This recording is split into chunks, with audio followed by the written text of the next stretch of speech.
kabagets! Ako nga po pala si Johan. Ako nga po pala si Dos. Ako nga po pala si Gabi. So for today's video po, ang gagawin natin ay creamy gelatin. Ito nga po pala ang gagamitin nating ingredients. All-purpose cream, Mr. Gulaman na red, pineapple tidbits, evaporated milk at condensed milk. Wala na po natin magluto.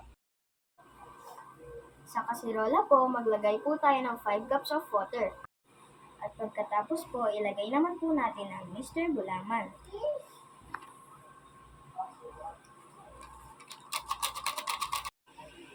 Ang sunod po natin ilagay ang evap.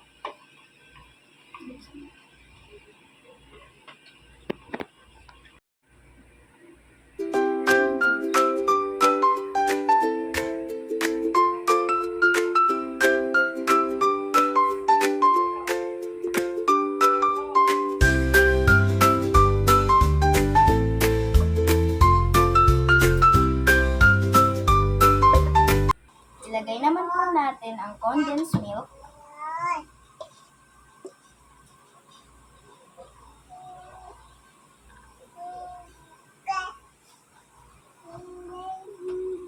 At isunod naman po natin ang all-purpose cream.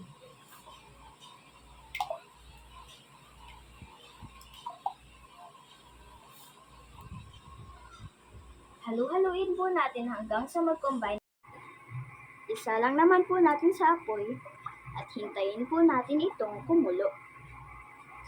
Pagkatapos po maluto, nilagay na po namin sa mga containers.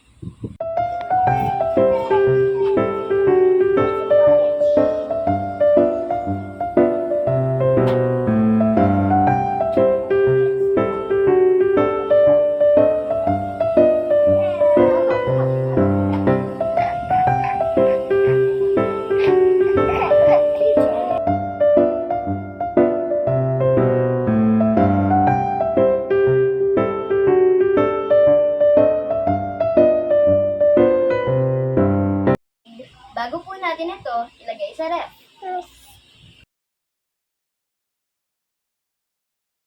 Yung ginawa namin gelatin, at ito na po yung best part. Tikiman time!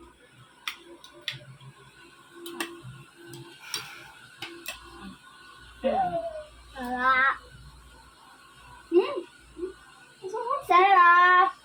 Sarap, guys! Ang sarap na to, guys. Napaka-creamy niya. Sarap.